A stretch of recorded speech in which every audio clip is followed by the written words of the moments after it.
ಆ, ನಮ್ಮ ಜಿಲ್ಲಾಡಳಿತ ಅಂದರೆ ಡಿ ಸಿ ಎಸ್ ಪಿ ಅವರು ನ್ಯಾಷನಲ್ ಹೈವೇ ಅಥಾರಿಟಿ, ಅದರಲ್ಲಿ ನ್ಯಾಷನಲ್ ಹೈವೇ ಆ ಪೋರ್ಷನ್ನ ಕಾಂಟ್ರಾಕ್ಟರ್ ಬಂದು IRB ಅಂತ ಒಂದು ಕಂಪನಿನವರು, ಅವರು ಮೇಲೆ ಒತ್ತಡವನ್ನು ತಂದು ಬೆಳಿಗ್ಗೆಯಿಂದ ಸುಮಾರು ಒಂದು 8-10 JCBಗಳು ಹಿಟಾಚಿಗಳನ್ನು ಬಿಟ್ಟು ರಸ್ತೆಯನ್ನು ತೆರವು ಮಾಡಿಸುವಂಥ ಕೆಲಸವನ್ನು ಆರಂಭ ಮಾಡಿಸಿದ್ದೇವೆ. ಹುಬ್ಬಳ್ಳಿಯಿಂದನೂ ಕೂಡ ಹೆವಿ ಅಂದರೆ ಇಟಾಚಿ ಅಂತ ಮೆಷಿನ್ಗಳನ್ನು ಹುಬ್ಬಳ್ಳಿಯಿಂದನೂ ತರಿಸಿ ರಸ್ತೆ ತೆರವು ಮಾಡುವಂಥ ಕಾರ್ಯ ಇನ್ನೇನು ಆಲ್ಮೋಸ್ಟು ಮೇಜರ್ ಪೋರ್ಷನ್ ಮುಗಿದಿದೆ. ಸ್ವಲ್ಪ ಅವಧಿಯಲ್ಲಿ ರಸ್ತೆಯನ್ನು ಮೇಲೆ ಬಿದ್ದಿದ್ದಂಥ ಅದನ್ನು ತೆರವು ಮಾಡ್ತೇವೆ. ಹಾಗಂತೇಳಿ ಸಂಚಾರಕ್ಕೆ ಬಿಡಬೇಕಾ ಇಲ್ಲವಾ ಅನ್ನೋದನ್ನು ಪೊಲೀಸ್ನವರು ಮತ್ತು ನ್ಯಾಷನಲ್ ಹೈವೇನವರು ಸೇರಿ ತೀರ್ಮಾನ ತೆಗೆದುಕೊಳ್ತಾರೆ. ಯಾಕೆ ಅಂದರೆ ಆ ಗುಡ್ಡ ಇನ್ನೂ ತೇವಾಂಶದಿಂದ ಕೂಡಿರೋದ್ರಿಂದ ಅದು ನಾವು ಮಣ್ಣು ತೆಗೆದಾಗೆ ಮತ್ತೆ ಕುಸಿಯುವಂಥ ಸಾಧ್ಯತೆಗಳು ಕೂಡ ಇರ್ತದೆ. ಅದನ್ನೆಲ್ಲ ಸೇಫ್ಟಿ ಇಂಜಿನಿಯರ್ಸು ಇನ್ಸ್ಪೆಕ್ಷನ್ ಮಾಡಿದ ಮೇಲೆ ಅದು ತೀರ್ಮಾನ ಆಗುತ್ತೆ. ಆದರೆ ಕುಸಿತ ಆಗಿರುವಂಥ ಪ್ರದೇಶವನ್ನು ತೆರವು ಮಾಡುವಂಥ ಕಾರ್ಯ ನಡೆದಿದೆ. ಮಧ್ಯದಲ್ಲಿ ನಿರಂತರವಾಗಿ ಬಿಟ್ಟು ಮಳೆ ಬರ್ತಾನೇ ಇದೆ. ಸೊ ಬರ್ತಾ ಇರೋದ್ರಿಂದನೂ ಕೂಡ ಕೆಲಸಕ್ಕೆ ಅಡ್ಡಿ ಆಗಿದೆ. ಅದು ಇರಲಿ, ಅದು ಒಂದು ಕಡೆ. ಟ್ರಾಫಿಕ್ಕನ್ನು ಇನ್ ದ ಮೀನ್ ಟೈಮ್ ಬೇರೆ ಕಡೆಗೆ ಡೈವರ್ಟ್ ಮಾಡಿ ಇಲ್ಲಿ ಟ್ರಾಫಿಕ್ಕು ಬಾರದ ಹಾಗೆ ವ್ಯವಸ್ಥೆಯನ್ನು ಕೂಡ ಜಿಲ್ಲಾಡಳಿತದವರು ಮಾಡಿದ್ದಾರೆ. ಆದರೆ ಮುಖ್ಯವಾಗಿ ಒಂದು ಕುಟುಂಬದ 5 ಸದಸ್ಯರು ಅಲ್ಲಿ ಇದ್ದರು. 5 ಜನನೂ ಕೂಡ ಈ ಮಣ್ಣು ಕುಸಿತ ಆದಾಗ ಅದರಲ್ಲಿ ಮಣ್ಣಿನಲ್ಲಿ ಸಿಕ್ಕಾಕ್ಕೊಂಡು ಸಾವನ್ನಪ್ಪಿರಬಹುದು ಅನ್ನುವಂಥದ್ದು ಅಂದಾಜು. ಅದರಲ್ಲಿ ಒಂದು ಕುಟುಂಬದ 3 ಸದಸ್ಯರು ಸಿಕ್ಕಿದ್ದಾರೆ. ಒಬ್ಬರು ತಮಿಳುನಾಡು ಮೂಲದ ಡ್ರೈವರು ಕೂಡ ಬಾಡಿ ಸಿಕ್ಕಿದೆ. ಇನ್ನು 2 ಸಿಗಬೇಕಾಗಿದೆ. ಅವರಿಗೆ ಅವರ ದೇಹ ಅಥವಾ ಅವರಿದ್ದಾರ, ಅದಕ್ಕೆ ಶೋಧ ನಡೆದಿದೆ. ಇದರ ಜೊತೆಗೆ ಕೆಲವರು ಅದು ಯಾವುದು ಕನ್ಫರ್ಮ್ಡ್ ಇಲ್ಲ, ಇನ್ನೊಂದು ಟ್ಯಾಂಕರು ಮಿಸ್ ಆಗಿರಬಹುದಾ ಅಂತ. ಆದರೆ ಇಲ್ಲಿವರೆಗೂ ಕೂಡ BPCL ಕಂಪನಿ ಆಗಲಿ, HPCL ಕಂಪನಿ ಆಗಲಿ ಅಥವಾ ಯಾವುದೇ ಟ್ರಾನ್ಸ್ಪೋರ್ಟ್ ಕಂಪನಿನವರಾಗಲಿ ಇನ್ನೊಂದು ಟ್ಯಾಂಕರು ಮಿಸ್ಸಿಂಗ್ ಇದೆ ಅಂತ ಯಾರೂ ನಮಗೆ ಇನ್ನೂವರೆಗೂ ನಾನು ಚೆಕ್ ಮಾಡಿದಾಗ ಯಾರೂ ನಮಗೆ ದೂರು ಕೊಟ್ಟಿಲ್ಲ. ಸೊ ಹಾಗಾಗಿ ಸದ್ಯಕ್ಕೆ ನಮಗಿರೋ ಖಚಿತ ಮಾಹಿತಿ ಅಂದರೆ ಒಂದು ಟ್ಯಾಂಕರು ನೀರಿನಲ್ಲಿ ನಿಂತಿದೆ. ಅದರೊಳಗಡೆ ಗ್ಯಾಸ್ ಇದೆ.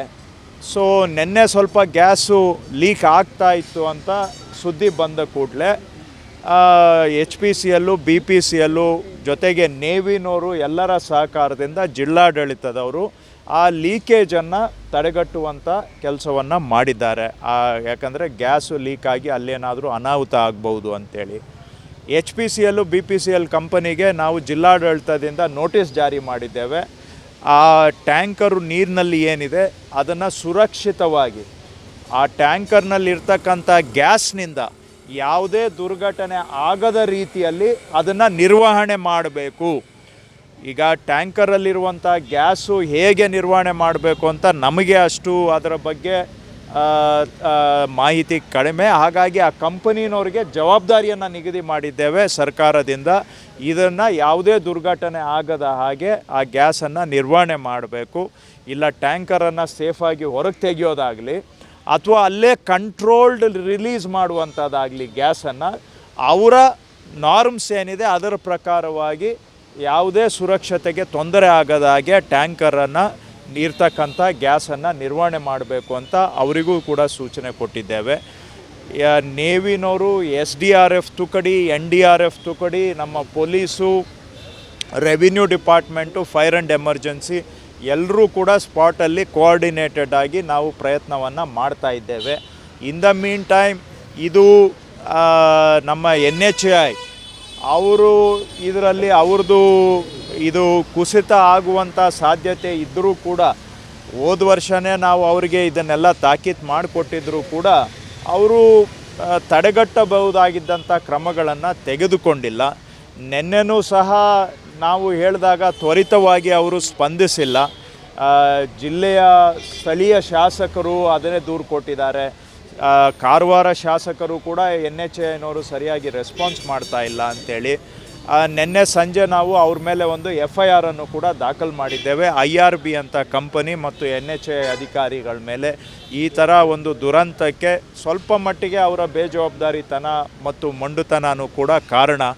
ನಾವು ಇದನ್ನು ಹೋದ ವರ್ಷ ನಾನೇ ಖುದ್ದಾಗಿ ಹೋಗಿ ಅಲ್ಲಿ ಮೀಟಿಂಗ್ ಮಾಡಿ ನಮ್ಮ ಚೀಫ್ ಸೆಕ್ರೆಟರಿ ಕಡೆಯಿಂದ ಅವರಿಗೆಲ್ಲ ವರ್ತಮಾನ ಮುಟ್ಟಿಸಿದ್ರೂ ಕೂಡ ಅವರು NHAIನವರು ನಮ್ಮ ನಿರೀಕ್ಷೆಗೆ ತಕ್ಕ ಹಾಗೆ ರೆಸ್ಪಾನ್ಸು ಕೊಟ್ಟಿಲ್ಲ. ಈಗ ಅದನ್ನು ನಾವು ದೊಡ್ಡದು ಮಾಡುವಂಥದ್ದು ಈ ಸಂದರ್ಭದಲ್ಲಿ ಸೂಕ್ತ ಅಲ್ಲ. ಈಗ ತತ್ಕ್ಷಣ ಆಗಬೇಕಾಗಿರ್ತಕ್ಕಂಥ ಕೆಲಸ, ಅದರ ಕಡೆಗೆ ನಾವು ಗಮನವನ್ನು ಕೊಟ್ಟಿದ್ದೇವೆ. ನೇವಿ ಆಗಲಿ, SDRF, NDRF ಎಲ್ಲರನ್ನೂ ತೆಗೆದುಕೊಂಡು ನ್ಯಾಷನಲ್ ಹೈವೇಸ್ವರೆಗೂ ತೆಗೆದುಕೊಂಡು ನಾವು ಈ ಬಾಕಿ ರೆಸ್ಕ್ಯೂ ಆಪರೇಷನ್ಸನ್ನು ಮಾಡ್ತಾ ಇದ್ದೇವೆ. ಜೊತೆಗೆ ಇನ್ನೂ ಬಾಡಿಗಳು ಸಿಗಬೇಕಾಗಿದೆ. ಅವುಗಳ ಬಗ್ಗೆನೂ ಇನ್ನೂ ನಮಗೆ 7 ಜನವರೆಗೂ ಅಂತ ನಾನು ನಿನ್ನೆ ಹೇಳಿದ್ದೇನೆ. 7ವರೆಗೂ ಹೋಗ್ಬೋದು ಅಥವಾ 8ಕ್ಕೂ ಹೋಗ್ಬೋದು. ಯಾಕಂದರೆ ಆ ಗಾಡಿಗಳಲ್ಲಿ ಅಲ್ಲಿ ಎಷ್ಟು ಜನ ಇದ್ದರು ಅನ್ನೋದು ಇನ್ನೂ ಯಾರೂ ನಮಗೆ ನಿಖಿತವಾಗಿ ಮಿಸ್ಸಿಂಗ್ ಅಂತ ಖಚಿತವಾಗಿ ಯಾರೂ ನಮಗೆ ದೂರು ಕೊಟ್ಟಿಲ್ಲ. ಹಾಗಾಗಿ 7, 8 ಸಹ ಆಗುವಂಥ ಸಾಧ್ಯತೆ ಇದೆ. ಇದರ ಜೊತೆಗೆ ಬಾಂಬೆಯಿಂದ ಒಂದು ಕಾರ್ ಕಂಪನಿನವರು ಫೋನ್ ಮಾಡಿ ಒಂದು GPS ಈ ಜಾಗದಲ್ಲಿ ಅಲ್ಲೇ ಸ್ಟಕ್ ಆಗಿದೆ. GPS ಕಾರ್ನಲ್ಲಿ ಅಳವಡಿಸಿದ್ದಂಥ GPS ಯಂತ್ರ ಮೂವ್ ಆಗ್ತಾ ಇಲ್ಲ ಅಂತ ಹೇಳಿದ್ದಾರೆ. ಸೊ ಹಾಗಾಗಿ ಬಹುಶಃ ಒಂದು ಕಾರು ಇದ್ರ ಕೆಳಗಡೆ ಸಿಕ್ಕಾಕ್ಕೊಂಡಿದೆಯಾ ಅನ್ನುವಂಥದ್ದನ್ನು ಕೂಡ ನಾವು ಈಗ ಅದನ್ನು ಕೂಡ ಅಲ್ಲಿ ಇನ್ವೆಸ್ಟಿಗೇಷನ್ ಮಾಡ್ತಾ ಇದ್ದೇವೆ. ಆ ಕಾರ್ ಕಂಪನಿನವ್ರಿಗೆ ಹೇಳಿದ್ದೇವೆ ಅದರ ಮಾಲೀಕರು ಯಾರು ಏನು ಅನ್ನುವಂಥ ಡೀಟೇಲ್ಸ್ ಕೊಡಿ ಅಂತ. ಸೊ ಆ ಮಾಲೀಕರು ಯಾರು ಅಂತ ಗೊತ್ತಾದರೆ ಅವ್ರಿಗೆ ಕಾಂಟ್ಯಾಕ್ಟ್ ಮಾಡಿ ಅವರು ಸೇಫಾಗಿದ್ದಾರಾ ಇಲ್ಲ ಅಂತ ನಾವು ಪತ್ತೆ ಮಾಡಿದರೆ ಅವರು ಸೇಫಾಗಿದ್ದರೆ ಸಂತೋಷ, ಇಲ್ಲ ಅಂತೇಳಿದರೆ ಬಹುಶಃ ಅವರು ಕೂಡ ಈ ಮಣ್ಣಿನ ಕೆಳಗೆ ಸಿಕ್ಕಾಕ್ಕೊಂಡಿರುವಂಥ ಸಾಧ್ಯತೆ ಇದೆ. ಸೊ ಇದು ಇತ್ತೀಚೆಗೆ ರಾತ್ರಿಯಿಂದ ಈಚೆಗೆ ಆಗಿರುವ ಬೆಳವಣಿಗೆಯಲ್ಲಿ ಒಂದು ಕಾರು ಕೂಡ ಸಿಕ್ಕಾಕ್ಕೊಂಡಿರ್ಬೋದು ಅನ್ನುವಂಥ ಒಂದು ಪ್ರಿಲಿಮಿನರಿ ಮಾಹಿತಿ ನಮ್ಮ ಕಡೆಗೆ ಇದೆ. ಈಗ ಅದನ್ನು ಇನ್ವೆಸ್ಟಿಗೇಷನ್ ಮಾಡ್ತಾ ಇದ್ದೇವೆ. ಆ ಕಾರಲ್ಲೂ ಏನಾದರೂ ಸಿಕ್ಕಾಕ್ಕೊಂಡಿದೆ ಅಂದರೆ ಅದರಲ್ಲಿ ಒಬ್ಬರು ಅಥವಾ ಇಬ್ಬರು ಅವರು ಕೂಡ ತೊಂದರೆಗೆ ಸಿಕ್ಕಾಕ್ಕೊಂಡಿರುವಂಥ ಸಾಧ್ಯತೆ ಇರ್ತದೆ. ಅದನ್ನು ಇನ್ನೂ ವೆರಿಫಿಕೇಷನ್ ಸ್ಟೇಜಲ್ಲಿ ನಾವಿದ್ದೇವೆ. ಸೊ ಇಷ್ಟು ಇಲ್ಲಿವರೆಗೂ ಆಗಿರ್ತಕ್ಕಂಥದ್ದು. ಜಿಲ್ಲಾ ಮಂತ್ರಿಗಳು ಆಲ್ರೆಡಿ ಅಲ್ಲಿ ಇದ್ದಾರೆ, ಶಾಸಕರು ಕೂಡ ಅಲ್ಲಿದ್ದಾರೆ. ಎಲ್ಲರೂ ಸಹ ನಾವು ನಿರಂತರವಾಗಿ DC SP ಅವರ ಜೊತೆಗೆ ನಾವು ನಿರಂತರವಾಗಿ ಸಂಪರ್ಕದಲ್ಲಿದ್ದುಕೊಂಡು ರೆಸ್ಕ್ಯೂ ಆಪರೇಷನ್ನ ಮುನ್ನಡೆಸಿದ್ದೇವೆ. ಜೊತೆಗೆ ಚೀಫ್ ಸೆಕ್ರೆಟರಿ ಅವರು ಕೂಡ ನಿನ್ನೆ ನ್ಯಾಷನಲ್ ಹೈವೇಸ್ ಅವ್ರಿಗೆ ಕರೆಸಿ ರಾಜ್ಯ ಸರ್ಕಾರದ ಅಸಮಾಧಾನವನ್ನು ಅವರಿಗೆ ನಾವು ಮನವರಿಕೆ ಮಾಡಿದ್ದೇವೆ ಮತ್ತು ಈ ರೀತಿಯಾಗಿ ಮಾಡೋದರಿಂದ ಜನಗಳಿಗೆ ತೊಂದರೆ ಆಗುವಂಥ ವಿಚಾರವನ್ನು ಹೇಳಿದ್ದೇವೆ. ಇದಲ್ಲದೆ ಅಲ್ಲಿ ನೇವಲ್ ಬೇಸಲ್ಲಿ ಕೂಡ ಮಳೆ ನೀರು ಹರಿದು ಹೋಗೋದಕ್ಕೆ ಅವಕಾಶ ಬಿಡದೇ ಇರೋದರಿಂದ, ಅಲ್ಲಿ ಕಾಲುವೆ ಜಾಗ ಬಿಟ್ಟಿಲ್ಲದೆ ಇರೋದರಿಂದ ಆ ನೇವಲ್ ಬೇಸ್ ಹಿಂದ್ಗಡೆನೂ ಕೂಡ ನೀರು ನಿಂತ್ಕೊಂಡು ಅಲ್ಲೂ ಒಬ್ಬರು ಮೃತರಾಗಿದ್ದಾರೆ. ಸೊ ಈ ರೀತಿಯಾಗಿ ನೇವಲ್ ಬೇಸು ಒಂದು ಕಡೆ, ಇನ್ನೊಂದು ಕಡೆ ನ್ಯಾಷನಲ್ ಹೈವೇಸು, ಇವರ ಒಂದು ಸ್ವಲ್ಪ ಅಸಹಕಾರದಿಂದ ತೊಂದರೆ ಆಗ್ತಾ ಇರೋ ಎರಡೂ ವಿಷಯಗಳನ್ನು ನಾವು ಗಂಭೀರವಾಗಿ ತೆಗೆದುಕೊಂಡು ನಮ್ಮ ಚೀಫ್ ಸೆಕ್ರೆಟರಿ ಮುಖಾಂತರ ಸೆಂಟ್ರಲ್ ಗೌರ್ಮೆಂಟವ್ರಿಗೂ ಕೂಡ ಇದನ್ನು ನಾವು ತಕ್ಷಣ ನಾಳೆ ಅವರ ಪ್ರತಿನಿಧಿಗಳನ್ನು ಕರೆಸಿ CM ಹತ್ರನೇ ಒಂದು ಸಭೆನೂ ಕೂಡ ಮಾಡಿಸ್ತಾ ಇದ್ದೀವಿ. ಖಂಡಿತ ನಾಳೆ ಅವ್ರನ್ನೆಲ್ಲರನ್ನೂ ಕರೆಸಿ CM ಅವರ ಮುಖಾಂತರನೇ CM ಮುಂದೆ ಕೂರಿಸಿ ಇವುಗಳನ್ನು ಕಟ್ಟುನಿಟ್ಟಾಗಿ ರಾಜ್ಯ ಸರ್ಕಾರದ ನಮ್ಮ ಸೂಚನೆ ಮತ್ತು ಅವರ ಅಸಹಕಾರದ ಬಗ್ಗೆ ನಮ್ಮ ಭಾವನೆಯನ್ನು ಅವರಿಗೆ ಸ್ಪಷ್ಟವಾಗಿ ನಾಳೆ CM ಅವ್ರ ಮುಖಾಂತರನೂ ಕೂಡ ನಾವು ಅವರಿಗೆ ಕೊಡ್ತೇವೆ. ಒಟ್ಟಾರೆ ದುರ್ಘಟನೆ ವಿಷಾದನೀಯ. ಆಗಿರುವ ಸಾವು ನೋವಿಗೆ ಅದು ಒಂದೇ ಕುಟುಂಬದ 5 ಸದಸ್ಯರು ಇದರಲ್ಲಿ ನಶಿಸಿದ್ದಾರೆ ಅನ್ನುವಂಥದ್ದು ಭಾಳ ವಿಷಾದನೀಯ. ಸರ್ಕಾರದ್ದು ಕೂಡ ನಾವು ವಿಷಾದವನ್ನು ವ್ಯಕ್ತಪಡಿಸ್ತೇವೆ.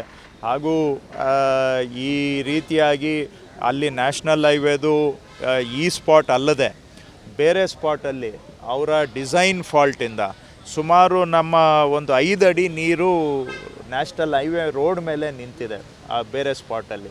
ಸೊ ಹಾಗಾಗಿ ನೆನ್ನೆ DC CEO ಅವರು ಈ ಸ್ಪಾಟ್ಗೆ ಹೋಗಬೇಕಾದ್ರೆ ಲಾರಿ ಹತ್ತಿ ಹೋಗಬೇಕಾಗಿನೂ ಕೂಡ ಬಂತು. ಯಾಕೆಂದರೆ ನ್ಯಾಷನಲ್ ಹೈವೇನವರು ಡಿಸೈನ್ ಫಾಲ್ಟ್ ಇರೋದರಿಂದ ಅದ್ರ ಮೇಲೆ ನೀರು ನಿಂತಿರೋದ್ರಿಂದ. ಸೊ ಇವೆಲ್ಲವನ್ನು ಕೂಡ ಸಮಗ್ರವಾಗಿ ರಾಜ್ಯ ಮಟ್ಟದಿಂದನೇ ನಾವು ಸೆಂಟ್ರಲ್ ಗೌರ್ಮೆಂಟ್ ಜೊತೆಗೆ ಮಾತಾಡಿ ಪರಿಹಾರ ಮಾಡಿಸುವಂಥದ್ದು ಮಾಡ್ತಾ ಇದ್ದೇವೆ. ಜೊತೆಗೆ ಸ್ಥಳೀಯವಾಗಿ ಏನೆಲ್ಲ ಆಗಬೇಕು, ನಮ್ಮ ಜಿಲ್ಲಾ ಉಸ್ತುವಾರಿ ಸಚಿವರು, ಸ್ಥಳೀಯ ಎಲ್ಲ ಶಾಸಕರು, ಅದು ನಮ್ಮ ಕುಮಟಾ ಭಾಗದ ಶಾಸಕರಿರ್ಬೋದು, ಕಾರವಾರ ಶಾಸಕರಿರ್ಬೋದು, ಎಲ್ಲರೂ ಸಹ ಅಲ್ಲೇ ಇವತ್ತು ಇದ್ದು ಸಂಪೂರ್ಣ ಜಿಲ್ಲಾಡಳಿತದ ಜೊತೆಗೆ ನಾವು ಕೂಡ ಸೇರಿ ಇದನ್ನು ನಿರ್ವಹಣೆಯನ್ನು ಮಾಡ್ತಾ ಇದ್ದೇವೆ. ಈ ರೀತಿ ಘಟನೆಗಳು ಆಗದ ಹಾಗೇನೂ ಕೂಡ ಇನ್ನಷ್ಟು ಈಗಾಗಲೇ ನಾವು ಎಚ್ಚರಿಕೆಯಿಂದ ಮಾಡ್ತಾ ಇದ್ದೇವೆ. ಆದರೆ ಇನ್ನೂ ಸ್ವಲ್ಪ ಹೆಚ್ಚಿಗೆ ಎಚ್ಚರಿಕೆಯಿಂದ ಮಾಡುವಂಥ ದಿಕ್ಕಿನಲ್ಲೂ ಕೂಡ ಸರ್ಕಾರ ಮುಂಜಾಗ್ರತೆ ಕ್ರಮಗಳ ಕಡೆಗೂ ನಾವು ಗಮನ ಕೊಡ್ತೇವೆ. GT ಮಾಲ್ನಲ್ಲಿ ರೈತರೊಬ್ಬರು ಪಂಚೆ ಹಾಕ್ಕೊಂಡು ಹೋಗಿದ್ದಾರೆ ಅಂತ ಕಾರಣಕ್ಕಾಗಿ ಅವರನ್ನು ಒಳಗಡೆ ಬಿಟ್ಟಿಲ್ಲ, ರೈತರಿಗೆ ಅಪಮಾನ ಮಾಡಿದ್ದಾರೆ. ಯಾವ GT ಮಾಲು? ಏನು ಗೊತ್ತಿಲ್ಲಪ್ಪ, ಯಾವ ಮಾಲು? ಹೌದು ಹೌದು, ಅದು ಅವರೇ ಲೇಬರ್ ಮಿನಿಸ್ಟ್ರು ಮಾತಾಡ್ತಾರೆ, ಮಾತಾಡೋಣ. ಇಲ್ಲ ನೋಡಿ, ನಮ್ಮ ಸಮಾಜದಲ್ಲಿ ಈ ಘಟನೆ ಬಗ್ಗೆ ನನಗೆ ಭಾಳ ವಿವರ ಗೊತ್ತಿಲ್ಲ. ನಾನು ಈ ಕಾರವಾರದ ಘಟನೆ ಕಡೆಗೇ ಹೆಚ್ಚು ನಿನ್ನೆಯಿಂದನೂ ಕೂಡ ಎಲ್ಲ ಅದ್ರ ಕಡೆನೇ ಕಾನ್ಸಂಟ್ರೇಷನ್ ಇರೋದ್ರಿಂದ. ಆದರೆ ನೋಡಿ, ನಾವು ಮನುಷ್ಯನ ಮುಖ ನೋಡಿ, ಮನುಷ್ಯನ ಬಟ್ಟೆ ನೋಡಿ ಅದನ್ನು ಅಳತೆ ತೂಕ ಮಾಡುವಂಥದ್ದು ಇದು ಒಂಥರ ಬ್ರಿಟಿಷ್ ಮೈಂಡ್ಸೆಟ್. ಇದು ನಮ್ಮನ್ನು ಆಳ್ವಿಕೆ ಮಾಡಿದ್ರಲ್ಲ ಅಂಥವರ ಮೈಂಡ್ಸೆಟ್ಟು ಇವತ್ತಿಗೂ ಇರ್ತಕ್ಕಂಥದ್ದು ದುರದೃಷ್ಟಕರ. ಇದು ಅಲ್ಲಿ ಒಂದೇ ಮಾಲ್ನಲ್ಲೇ ಅಲ್ಲ, ಬೇರೆ ಕಡೆನೂ ಕೂಡ ಇಂತಹ ಈ ಬೇರೆ ದೇಶಗಳಿಂದ ಇನ್ಫ್ಲೂಯೆನ್ಸ್ ಆಗಿರುವ ನಮ್ಮ ಮೈಂಡ್ಸೆಟ್ಟು ಇವತ್ತಿಗೂ ಕೂಡ ಬೇರೆ ಕಡೆನೂ ಮುಂದುವರಿತಾ ಇದೆ. ಅವರು ಮಾಲ್ನವರು ಯಾಕೆ ಈ ರೀತಿ ಮಾಡ್ತಾರೆ, ಅವರಿಗೆ ಬಹುಶಃ ಅದೇನು ಜ್ಞಾನದ ಕೊರತೆಯಿಂದ ಮಾಡ್ತಾ ಇದ್ದಾರೋ ಅಥವಾ ಅಧಿಕಾರ ಇದೆ ಅಂತ ಒಂದು ದುರಂಕಾರದಿಂದ ಮಾಡ್ತಾ ಇದ್ದಾರೋ, ಒಟ್ಟಾರೆ ತಪ್ಪು ಇದು. ಯಾರೇ ಆಗಲಿ ಜನಗಳಿಗೆ ಮನುಷ್ಯರನ್ನು ನಾವು ಮನುಷ್ಯರನ್ನಾಗಿ ಕಾಣಬೇಕು ಬಿಟ್ಟರೆ, ಮನುಷ್ಯರನ್ನು ಮುಖ ನೋಡಿ ಅದು ಗೌರವ ಕೊಡುವಂಥದ್ದು ಖಂಡನೀಯ. ಎಲ್ಲರೂ ಕೂಡ ನಮ್ಮ ಸಮಾಜದಲ್ಲಿ ನಾವು ಸಮಾನ ಸಮಾಜ ಇರಬೇಕು ಅನ್ನುವಂಥದ್ದು ನಮ್ಮ ಕನಸು, ಸಂವಿಧಾನದ ಆಶಯ. ಅದನ್ನು ಅರ್ಥ ಮಾಡಿಕೊಳ್ಳದೆ ಈ ರೀತಿ ಮುಖ ನೋಡಿ ಗೌರವ ಕೊಡೋದು, ಗೌರವ ಕಳೆಯೋದು ಖಂಡನೀಯ. ಗ್ಯಾರಂಟಿ ನ್ಯೂಸ್, ಸುದ್ದಿ ಖಚಿತ, ನ್ಯಾಯ ನಿಶ್ಚಿತ.